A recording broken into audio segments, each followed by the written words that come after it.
Hi friends, எல்லோரும் எப்படி இருக்கிறீங்க? எல்லோரும் நல்லா இருக்கிறீங்கன்னு நினைக்கிறேன். Welcome back to my channel. இன்றைக்கி நம்ம என்ன ரெசிபி பண்ண போகிறோன்னா, மாங்காய் வச்சு ஒரு பச்சடி தான் பண்ண போகிறோம். மாங்காய் பச்சடி. இது வெரைட்டி ரைஸ்க்கு நல்லாயிருக்கும். தயிர் சாதம், லெமன் சாதம், தக்காளி சாதம் எல்லாத்துக்கும் நல்லாயிருக்கும். இப்போ நம்ம இதை எப்படி பண்ணணும்னு ஸ்டார்ட் பண்ணிடலாம். இப்போ நான் ஒரு கடாய் வச்சுருக்கேன். கடாய் நல்லா சூடாயிருச்சு. இப்போ எண்ணெய் விட்டுக்கிறேன். நல்லெண்ணெய் விடுறேன்.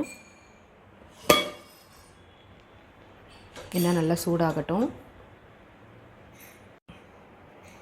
எண்ணெய் நல்லா சூடாயிடுச்சு. இப்போ கடுகு உளுந்த பருப்பு ஒரு ஸ்பூன் போட்டுக்கிறேன். கடுகு நல்லா வெடிக்கட்டும். கடுகு நல்லா வெடிச்சிருச்சு. இப்போ நான் மாங்காய் ஆட் பண்ணிடுறேன்.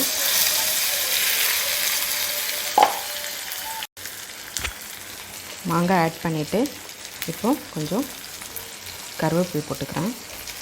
இதில் நம்ம இல்லை மசாலா பொடியும் போட்டுக்கலாம். மஞ்சத்தூள் ஒரு 1/4 டீஸ்பூன். காரத்துக்கு தனி மிளகாத்தூள் சேர்த்துக்கிறேன். ஒரு ஸ்பூன் சேர்த்துக்கிறேன்.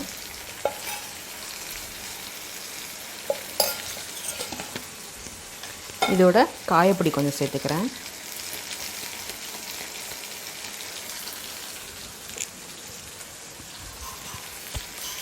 உப்பு சேர்த்துடலாம்.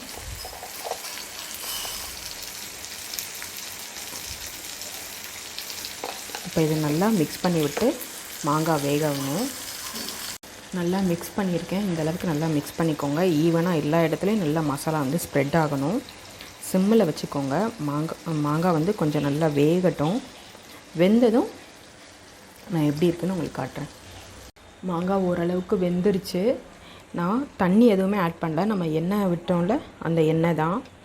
இப்போ இதோட நான் ஒரு ஸ்பூன் வெள்ளைப்பாகு சேர்த்துக்கிறேன்.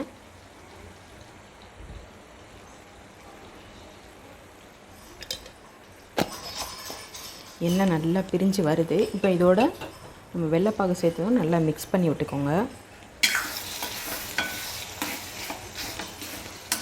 நம்ம வெல்லம் எதுக்கு சேர்த்துறோம்னா, ஒரு இனிப்பு சுவையும் ஒரு புளிப்பு சுவையும் சேர்ந்து இருக்கும்.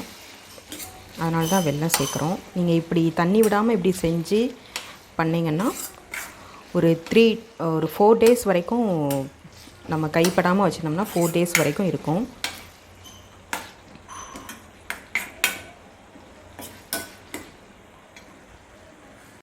மாங்காய் நல்லா வெந்துருச்சு. அந்த பச்சை ஸ்மெல்லாம் நல்லா போயிடுச்சு. இப்போ ஸ்டவ் ஆஃப் பண்ணிடலாம். ஃப்ரெண்ட்ஸ், நம்மளோட மாங்காய் பச்சடி ரெடி ஆயிடுச்சு. ரொம்ப ஈஸியாகவும் ரொம்ப சிம்பிளாகவும் இருந்துச்சு. செஞ்சு பார்த்துட்டு எப்படி இருக்குன்னு கமெண்ட்ஸில் சொல்லுங்கள். இந்த வீடியோ உங்களுக்கு பிடிச்சிருந்தால் லைக் பண்ணுங்கள், ஷேர் பண்ணுங்கள், கமெண்ட் பண்ணுங்கள். மறக்காமல் சப்ஸ்கிரைப் பண்ணிடுங்க. Thank you friends.